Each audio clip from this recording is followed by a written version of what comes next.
Setelah ditunggu cukup lama, akhirnya besok akan menjadi momentum kita mendengarkan hasil putusan MK seperti apa. Pasti saat ini di masyarakat pun terbelah dua dugaan, mulai dari putusan MK tidak akan merubah apapun, Prabowo dan Gibran akan menjadi presiden wakil presiden terpilih, tapi masih ada juga segelintir orang mengatakan bisa jadi Pilpres diulang pemirsa. Di tengah dinamika yang terjadi ada amicus curiae, gugatan dari 01 dan 03, apa yang akan terjadi besok? Itu akan saya bahas di Apa Kabar Indonesia Malam. Menggunakan Paya dalam rangka Hari Kartini, mudah-mudahan tidak mengurangi kita mendialogkan malam hari ini karena temanya cukup berat. Bang Kodari, selamat malam. Assalamualaikum Bang Kodari. Waalaikumsalam warahmatullahi wabarakatuh. Bang Margarito Kamis juga sudah bersama dengan saya di sini. Selamat malam Bang Margarito. Selamat malam. Saya juga telah terhubung dengan Pak Marwara Siahaan sebagai mantan hakim MK kita. Selamat malam Pak Marwara. Selamat malam Pak Kodari, Pak Margarito ya. Ya, jumpa lagi. Kayaknya kita berdua ini dibikin kombinasi yang bagus ya. Kombinasi yang bagus katanya. Izin Bapak-bapak, kita ke senior dulu ya. Kita ke Pak Marwara terlebih dahulu. Pak Marwara, senior mesti duluan. Persidangan ini tidak berjalan di kotak yang hampa. Banyak sekali dinamika yang terjadi. Mulai dari tokoh-tokoh yang angkat bicara supaya hakim MK ini memutus dengan cermat. Amicus curiae Ibu Megawati Soekarno Putri. Masyarakat yang menginginkan bahwa ada yang dipertimbangkan dalam putusan MK. Tapi sekiranya menurut Pak Marwara, apa sih yang terjadi besok? Tidak mengubah apapun. Ya Prabowo Gibran akan menjadi presiden wakil presiden terpilih atau ada catatan bisa jadi Pilpres ulang kah? Seperti apa? Ya, kalau saya melihat apa yang terjadi ya sepanjang persidangan yang didalilkan oleh pasangan calon 1 dan 3, bagaimana pelanggaran etik terjadi, bagaimana abuse of power dilakukan, bagaimana penggunaan struktur aparatur pemerintahan itu dari atas sampai ke bawah dilakukan secara terbuka, dan juga adanya ya penggunaan bansos sebagai cara juga untuk dikatakan mengingat pasangan calon nomor 2. Saya kira dari sudut kualitatif yang barangkali tidak harus kita lihat dia dalam kaitannya lagi dengan jumlah suara, maka yang dikawal MK itu adalah pemilu yang jujur dan adil. Oleh karena itu semua pelanggaran yang bisa dikualifikasikan sebagai tidak jujur dan tidak adil itu, saya kira akan berpengaruh betul terhadap apa yang menjadi keputusan daripada Mahkamah Konstitusi besok hari. Oleh karena itu saya melihat yang bisa saya perhatikan juga dari putusan nomor 90 tahun 2023 yang mengantar Gibran menjadi juga dasar seperti dasar hukum untuk menjadi pasangan calon di KPU, dapat dijelaskan secara otentik oleh Majelis Kehormatan bahwa putusan 90 itu adalah putusan yang memiliki konflik kepentingan, dan di dalam undang-undang sendiri dikatakan putusan seperti itu tidak sah, harusnya diulang, tapi tidak diulang, dipakai. Ini barangkali besok kita lihat bagaimana Mahkamah Konstitusi akan menilai itu, bolehkah suatu landasan hukum yang tidak sah dipakai untuk menjadi salah seorang peserta. Itu akan menjadi kata kunci esok hari barangkali yang saya melihat Mahkamah Konstitusi akan mengatakan paling tidak Gibran no way akan menjadi wakil presiden. Kira-kira begitu Mbak dari saya. Sekarang saya minta tanggapan dong ke Bang Margarito. Mungkinkah seperti itu? No way tidak menjadi wakil presiden. Kandidat ya sebenarnya, kalau kita kan balik lagi ke awal berarti kan ini seperti apa? Terus begitu bagaimana cara membedakan apa suara Gibran dan suaranya Pak Prabowo? Bagaimana coba? Sementara Undang-Undang Dasar pasal 6 ayat 2 itu bilang pasangan capres-cawapres. Bagaimana Anda membedakan, memisahkan ini suaranya beliau, ini suaranya saya, ini suaranya Prabowo, ini suaranya apa? Satu. Yang kedua, apakah akan ada pasangan calon kalau cuma ada Prabowo sendiri? Nggak mungkin kan? Nah, jadi dari dua hal dasar itu saja, itu sudah bagi saya itu tidak ada alasan untuk diskualifikasi. Satu. Lalu kemudian tadi kan kami ngobrol sebentar gitu ya. Urusan diskualifikasi itu mereka menganalog dengan pilkada. Di pilkada memang ada diskualifikasi dengan segala macam argumentasi segala macam. Nah, lembaga itu atau peranata itu tidak pernah ada di dalam Undang-Undang Dasar 1945 dan Undang-Undang Pemilu Presiden. Nah karena itu dengan cara apa?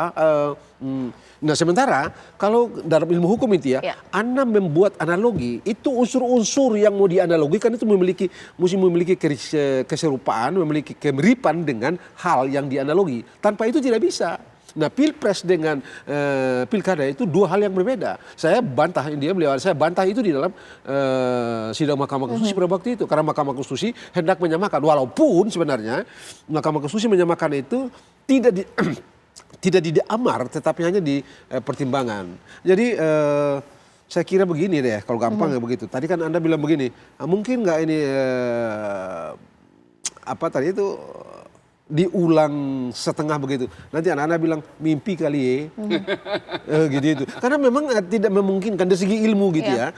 Sebegini jauh fakta yang tersaji dalam persidangan itu juga tidak memungkinkan hakim untuk menarik kesimpulan bahwa ada pelanggaran. Mengapa? Semua orang hukum tahu bahwa cara mengambil kesimpulan, membuat kesimpulan dalam perkara itu ada premis mayor dan ada premis minor. Premis mayor itu aturan, premis minor itu fakta.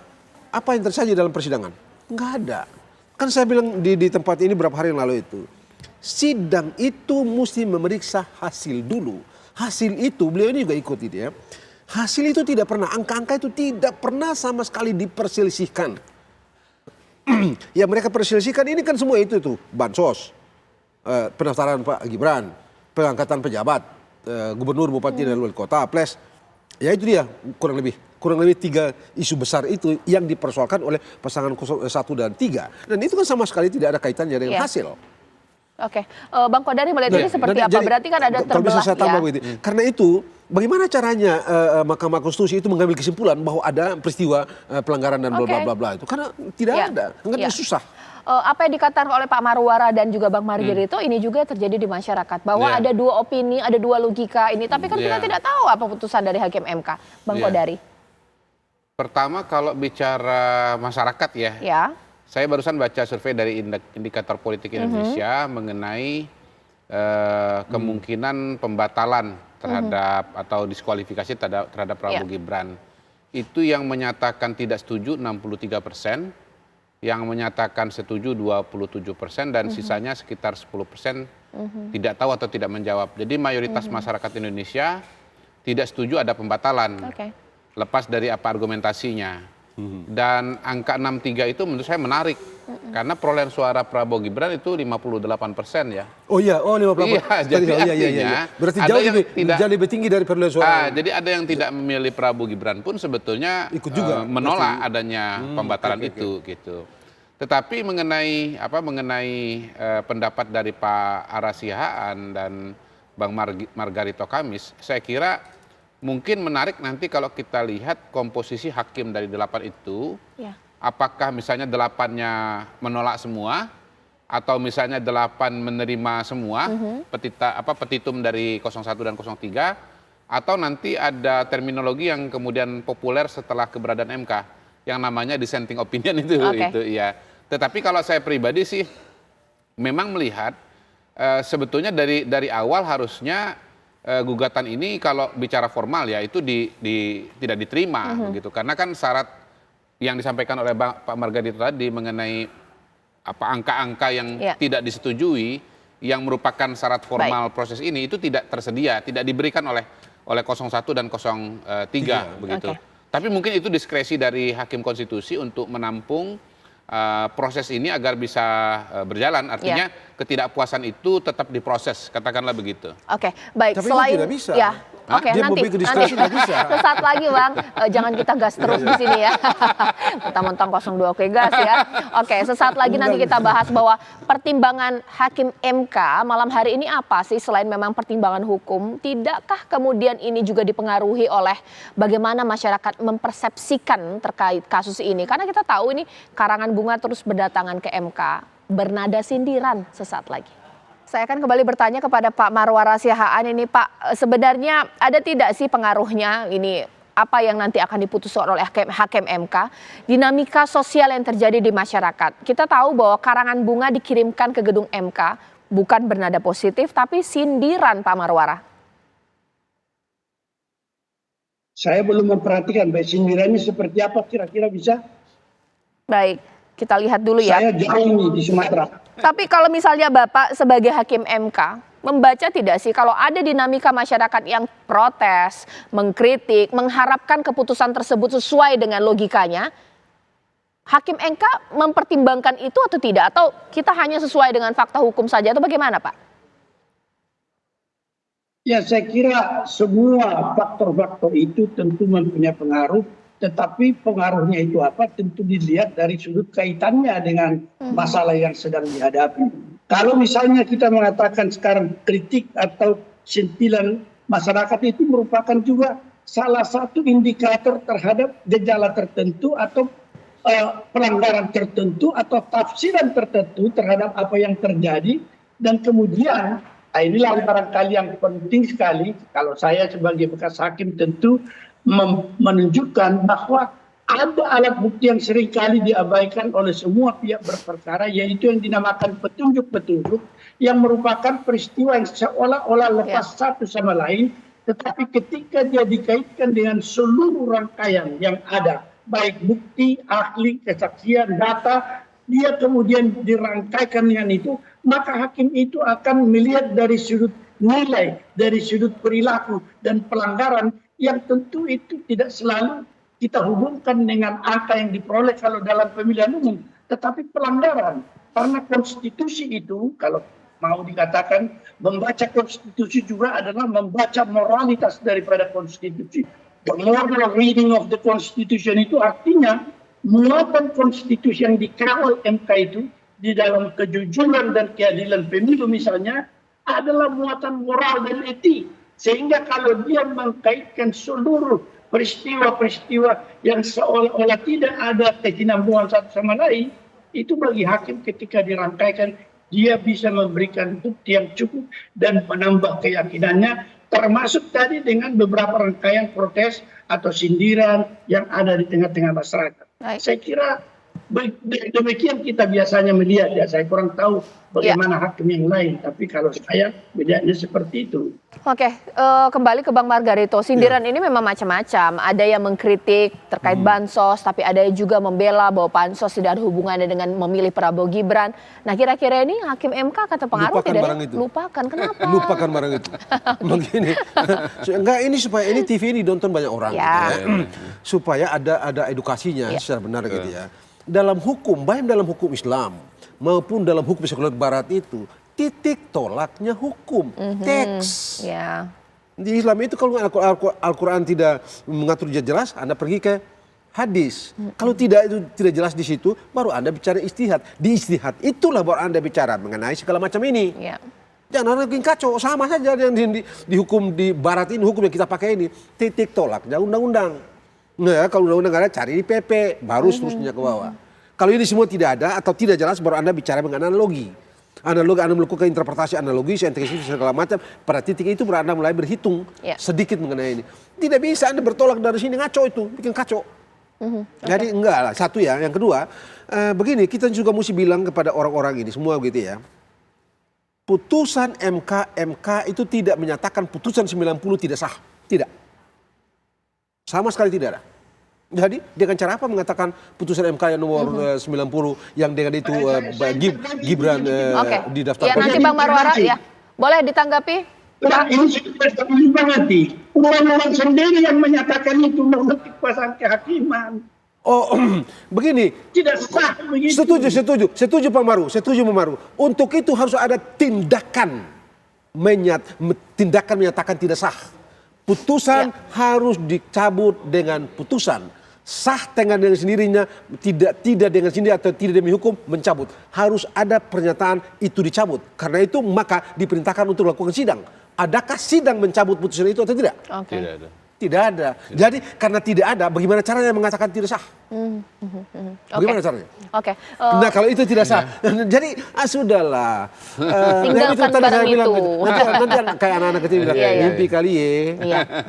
Tinggalkan barang itu, tapi barang karangan bunga ini bagian dari dinamika di masyarakat juga ya Bang Kodari ya, bahwa gimana ini masyarakat akan terima tidak sih dengan hasil keputusan MK nanti, mengingat bahwa ini pro dan kontra ya masyarakat?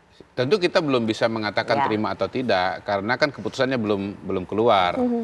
Yang jelas menurut saya Mahkamah Konstitusi kali ini merespon berbagai macam usulan, masukan, dan pertimbangan dengan sangat-sangat luas ya.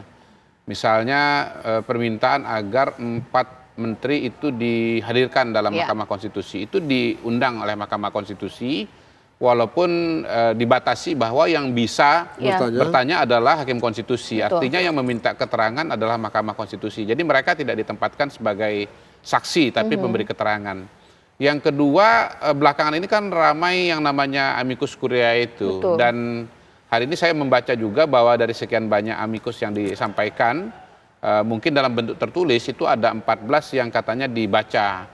Dan spesifik di situ disampaikan bahwa dibaca juga yang disampaikan oleh Ibu Megawati. Begitu. Jadi saya kira itu cara MK untuk mengatakan bahwa semua pertimbangan, semua masukan, semua saran, semua informasi kami tampung. Sehingga akhirnya para pihak ini baik yang atau terutama yang tidak puas itu merasa didengarkan dalam proses ini. Kembali apa yang saya sampaikan di depan, sebetulnya kalau saklek mungkin ini nggak akan diterima. Nggak diterima itu kan ada legal standingnya tidak terpenuhi.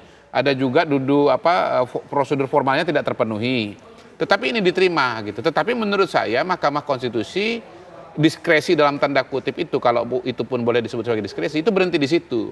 Selanjutnya mereka akan masuk kepada fakta-fakta dan data-data. Misalnya ya, misalnya soal bansos. Apakah bansos ini memang sengaja dibuat untuk pemilu atau memang sesuatu yang merupakan program rutin dari pemerintahan setiap tahun, siapapun presidennya, dan bukan hanya presiden tetapi juga kepala daerah. Kemudian bicara mengenai dampak bansos misalnya. Ya paling tidak misalnya saya menyampaikan atau menampilkan data-data di mana efek bansos itu kalau menurut survei ya, pemilu presiden 2024 ternyata kan tidak ada dampaknya gitu. Nah, saya rasa ini akan jadi pertimbangan dari Mahkamah Konstitusi.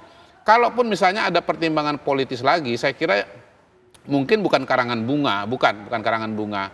Tetapi bagaimana kemudian situasi di dunia internasional sekarang ini sedang terancam perang kawasan Timur Tengah, bahkan bisa perang dunia ketiga. Nah, pada titik itu saya mau mengatakan bahwa sebetulnya stabilitas politik Indonesia di dalam negeri itu harus sangat dijaga dan harus sangat-sangat solid begitu. Kalaupun ada pertimbangan ya, kepentingan yang lebih besar, menurut saya itu bahwa stabilitas politik itu harus dijaga agar Indonesia kalau terjadi situasi yang terburuk, ada perang dunia ketiga, ada perang kawasan yang dampak sosial ekonomi dan keamanannya kepada Indonesia, kita pada posisi yang kuat dan kokoh. Iya, karena mengingat bahwa kepentingan lebih besar ini adalah politik ini guyup ya pasca putusan MK. Tapi pertanyaannya apakah semua pihak nanti akan menerima apapun hasil keputusan MK? Mengingat ini sudah beberapa tokoh yang menyerukan untuk apapun keputusannya harus terima nih ya. Oh iya, bagus. Jangan kemudian ada yang gagal move on. Sesaat lagi. Mungkin sekarang saya ke Bang Kodari terlebih dahulu. Kira-kira keputusan MK nantinya akan diterima oleh ketiga belah pihak ini tidak sih? Apapun ya, 01, 02, juga 03. Ya dari pernyataan yang ada sih mudah-mudahan ini akan diterima. Juga kita belajar dari pengalaman 2014, 2019, dan bahkan sebelumnya ya. Jadi walaupun ada pihak-pihak yang tidak menerima secara terbuka dengan pernyataan, misalnya diam-diam saja atau kemudian tetap nyindir-nyindir, tetapi minimal tidak melakukan tindakan-tindakan yang melawan keputusan itu, entah misalnya dengan turun ke jalan atau menduduki Mahkamah Konstitusi. Dan pada titik itu sih saya kira kita cukup yakin ya bahwa besok itu akan apapun keputusan akan diterima dengan baik oleh para pihak ya. Dan kalau kita belajar dari pengalaman yang sudah lalu, akhirnya kan keputusan-keputusan dari Mahkamah Konstitusi ini sebagai keputusan hukum, akhirnya titik temunya itu nanti di keputusan-keputusan politik. Misalnya koalisi ya, kalau Pak Jokowi dengan Pak Prabowo misalnya 2019, walaupun lama nggak ketemu, tapi sekali ketemunya malah justru bergabung di pemerintahan. Terus pada hari ini saya lihat sudah ada fotonya Pak Dasko bersama dengan Caimin, kemudian Pak Jokowi dengan Pak Surya Paloh. Ya, saya melihat itu sebagai titik-titik titik-titik temu lah ya pasca menuju ini keputusan Mahkamah Konstitusi. Jadi ini penting karena apa? Mahkamah Konstitusi sendiri keputusannya belum keluar, tetapi pertemuan antara Pak Dasko dengan Caimin misalnya itu sudah terjadi gitu loh. Jadi saya melihat itu sebagai ya bentuk komunikasi elit politik yang merupakan bagian dari konsolidasi atau rekonsiliasi politik yang akan terjadi pasca dinamika Pilpres 2024 ini, Caca. Bang Bang Margarito. Kemarin saya sempat berbincang lah dari tim 01 ya, bahwa mereka mengharapkan bahwa keputusan ini diputus seadil-adilnya, tapi harusnya akan menjadi pertimbangan mengenai bukti-bukti yang sudah dihadirkan dalam persidangan berikutnya. Bukti apa? Bukti-bukti bahwa bansos, pengarahan, bukti apa? itu bagaimana itu? Berarti Bukti apa? seakan-akan bahwa apapun keputusan nanti kalau tidak memenangkan, dimenangkan atau memuaskan 01. Saya mengerti itu, saya mengerti itu gitu ya. Seorang mesti adil ya gitu. Masalahnya bukti apa yang disidangkan di sana? Enggak tahu ya. Isu utama dalam pasal 24C ayat 1 adalah hasil pemilu. Tadi divitikan PHPU, perselisihan hasil pemilu. Bukan proses pemilu. Bukan tata cara pemilu, hasil pemilu. Makanya di tempat ini saya bilang, Anda mesti bawa ke meja persidangan itu angka-angka. Berdebat mengenai angka.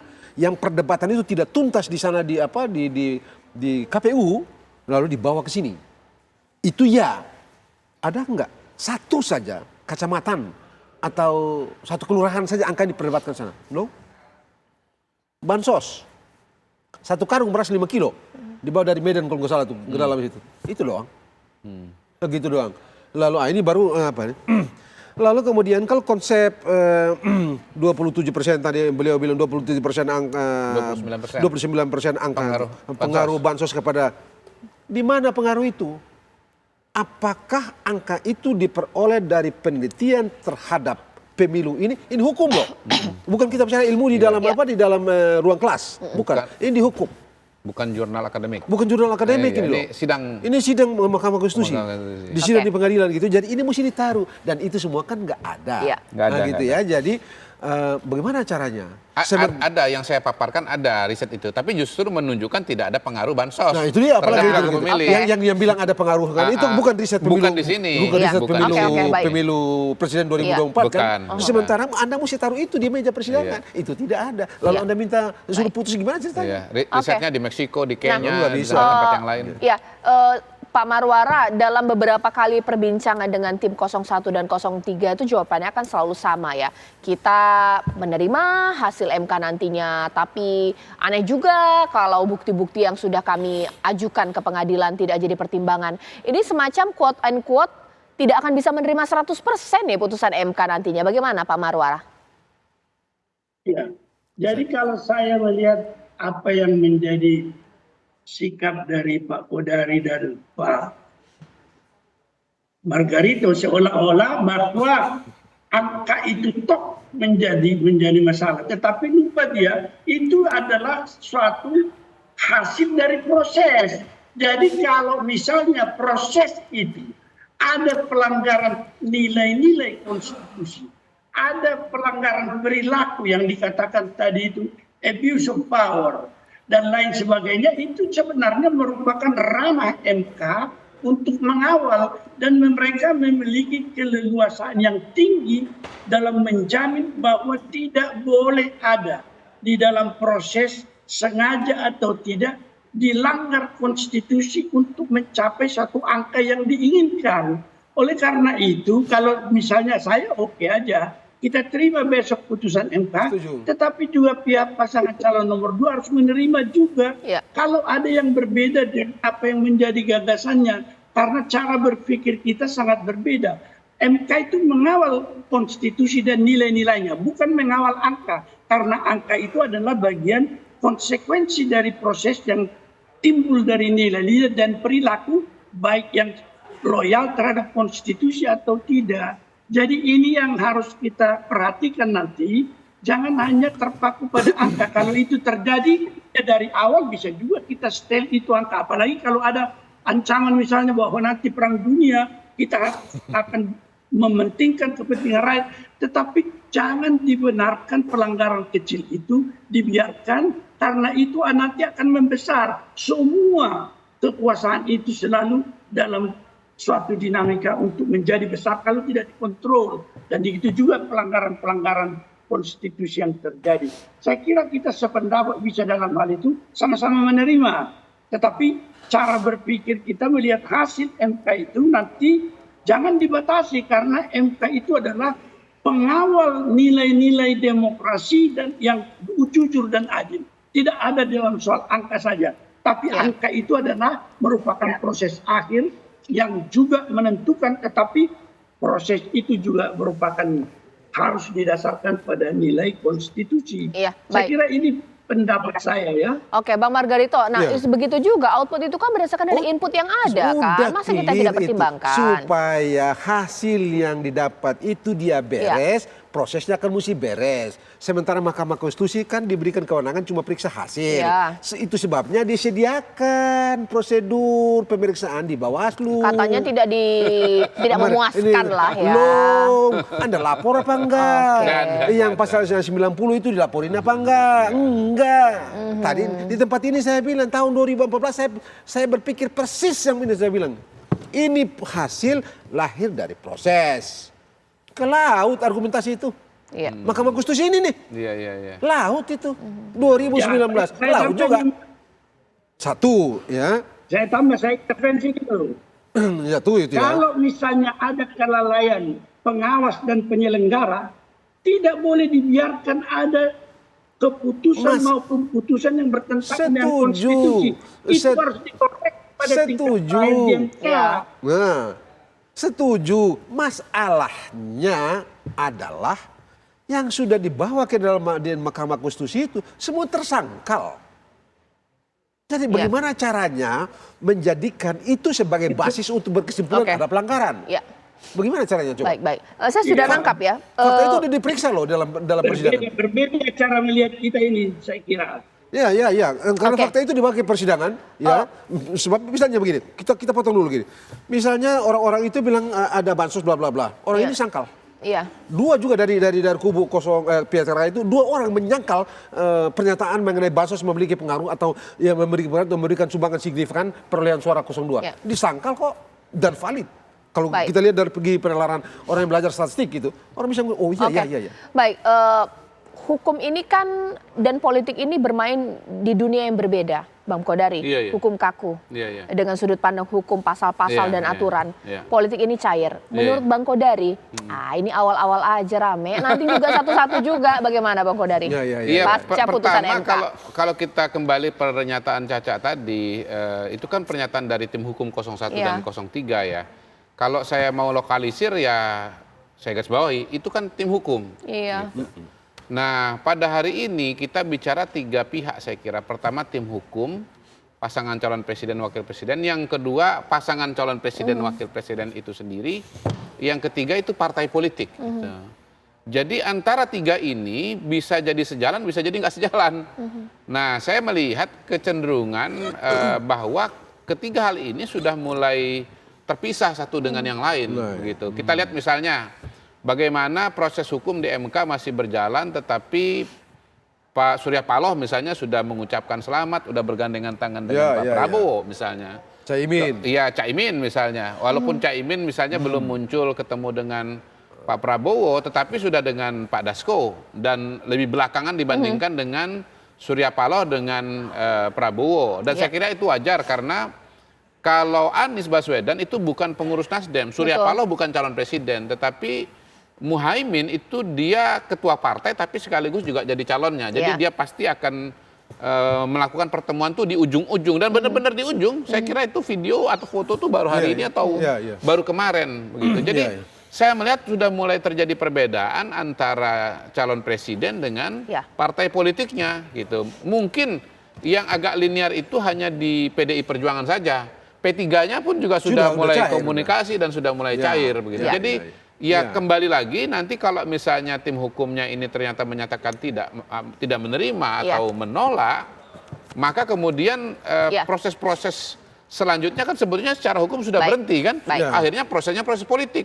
Proses politiknya ada di partai politik. Bahkan kalau untuk kita bandingkan lebih jauh lagi, bagaimana hak angket yang notabene betul-betul murni politik, justru pada hari ini sudah inna lillahi wa inna ilaihi rajiun, sudah almarhum dia, nggak berlanjut dia menjadi sebuah proses begitu. Jadi proses politiknya ini justru meninggal ya lebih cepat dibandingkan dengan proses hukumnya. Meninggal sebelum lahir. Sebelum lahir. Sebelum Jadi saya tidak bisa membayangkan bahwa proses hukum ini kalau sudah selesai akan diikuti oleh proses politik karena proses politiknya udah mati duluan gitu. Dan Baik. kalau lihat saya nama-namanya nih, proses politik kayaknya dari waktu-waktu terus mendinginkan ini. Oke. Nah, gitu. Begitu ya. Jadi ini Iya. apapun itu nanti pasti akan dingin begitu ya kalau pasti Bang Kodari ya dingin. terakhir. Karena putusan besok itu Mahkamah Konstitusi bilang tolak. Oke. Nah, begitu. Iya. Tidak ada bagian-bagian tertentu di dalam dalam petitum itu yang bisa diakomodasi. Oke. Dugaan saya mungkin ada dissentingnya. Oke. Nanti Nah, beberapa. dissenting opinion ya. Mungkin Pak ada dissentingnya. Pak Marwar. Dissentingnya kayak Pak Maru. isinya kira-kira kayak Pak Maru ini nanti. Pak Maru. Ya, kira-kira Sepakat lah. nggak bahwa Ya, pasti itu, Iya, pasti itu. ada Kira-kira dissenting begitu. opinion nggak Ada menurut dissenting Bapak? opinion. Iya. Pak Maru. Ya justru Ya. yang dissenting opinion itu yang mayoritas mereka ini sendiri Bukan mayoritas Pak, kalau dissenting dalam jadi keputusan Pak. Kalau mayoritas Kayak Marita kalah dong. kalau mayoritas Kalah. kabulkan Apa ya? dong. Kabulkan. Bukan dissenting Udah namanya. dikabulkan. Kabulkan dong. Padahal ini putusan. itu jangan Udah didengar lah. terus. Enggak. Keliru Putusan mereka itu. Ya udah, putusannya udah. akan Ya. ditolak. Ya, Cuma ini. ada satu orang Di yang sini aja udah dissenting opinion ya narsum saya. Pendapat Pak beliau Kodari. dissenting. Yang Di sini dissenting ada besok dissenting inisial siapa? opinion. Inisial hakim siapa besok? Nanti dissenting? kita tanya Pak Maru aja lah. Pendapat Pak Maru itu yang Iya. dissenting, itu doang. Apakah Jadi dissenting 71. opinion narasumber saya sama dengan Hakim MK? Nantilah kita akan Jadi cek 71, besok ya. Profesor. Bang, makasih Bang Besok. Margarito. Asal konsistennya. Iya. Kalau Oke. kalah nomor 2 terima ya. Iya. Terima. Pak Marwara. Kan tidak terima ada kasih. tidak ada diskualifikasi, Iya, Profesor. udah stop. Nggak ada Profesor. Makasih Bang Kodari. Terima kasih. Makasih juga Bang Margarito. Nah,